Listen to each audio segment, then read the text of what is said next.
اعوذ باللہ من الشیطان الرجیم بسم اللہ الرحمن الرحیم۔ السلام علیکم ورحمۃ اللہ وبرکاتہ۔ میں اپنا چینل روحانی وظائف کے ساتھ آپ کی خدمت میں ایک نیا روحانی وظیفہ لے کر حاضر ہوئی ہوں۔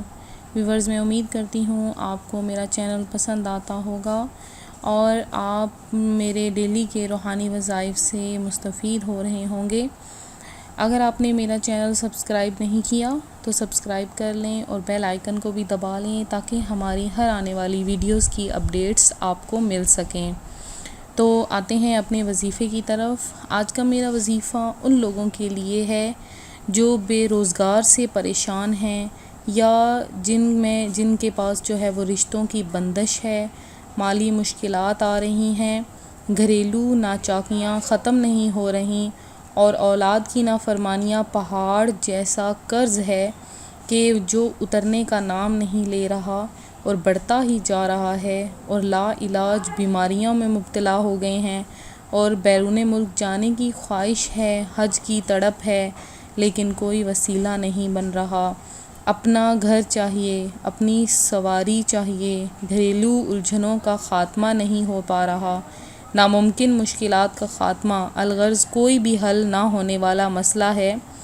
تو آپ نے صرف یہ کرنا ہے کہ اول آخر آپ نے 11 مرتبہ درود پاک پڑھنا ہے، اور اس کے بعد نہایت آسان سا وظیفہ ہے جو آپ پڑھیں گے تو انشاءاللہ آپ کی یہ جو تمام مسائل ہیں وہ حل ہو جائیں گے۔ تو آپ نے کیا کرنا ہے، سب سے پہلے اول آخر 11 مرتبہ درود پاک پڑھنا ہے۔ اس کے بعد آپ نے 800 مرتبہ بسم اللہ الرحمن الرحیم، یہ آپ نے 800 مرتبہ پڑھنا ہے۔ روزانہ سارا گھر یا چند افراد جو ہے وہ بھی پڑھ سکتے ہیں گھر کے۔ اس سے کیا ہوتا ہے، اللہ تبارک و تعالیٰ کی رحمت ایسی متوجہ ہوگی کہ ہر حال میں کامیابی اس پڑھنے والے کا مقدر بن جائے گی۔ تو یہ ایسا روحانی وظیفہ ہے کہ اس کے پڑھنے سے آپ کی تمام مشکلات، پریشانیاں حل ہو جائیں گی، مصیبتیں دور ہو جائیں گی، اولاد کی نافرمانیاں ختم ہو جائیں گی۔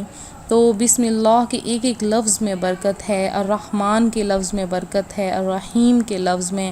تو آپ اللہ تبارک و تعالیٰ کی رحمت کو اپنی طرف متوجہ کرتے ہیں یہ پڑھ کر۔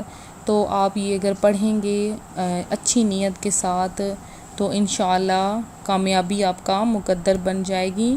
اور اس کے علاوہ یہ بھی میں آپ کو بتاتی چلوں کہ یہ وظیفہ اپنی زندگی کا معمول بنا لیں کہ یہ وظیفہ نہایت مجرب وظیفہ ہے۔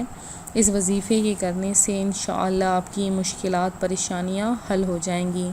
میں امید کرتی ہوں میرا آج کا وظیفہ آپ کو پسند آیا ہوگا، اور اسی طرح ہمارے وظائف کے بارے میں کمنٹس کرتے رہیں۔ آپ کو کوئی کسی قسم کا روحانی وظیفہ پوچھنا ہے، کوئی مسائل درپیش ہیں، آپ ہمیں کمنٹس میں سوال کر سکتے ہیں۔ انشاءاللہ عز و جل ہم ضرور آپ کے کمنٹس کا اچھے طریقے سے جواب دیں گے۔ تو ملتے ہیں اگلے وظیفے کے ساتھ۔ دعاؤں میں یاد رکھیے گا، اپنا خیال رکھیے گا۔ اللہ حافظ۔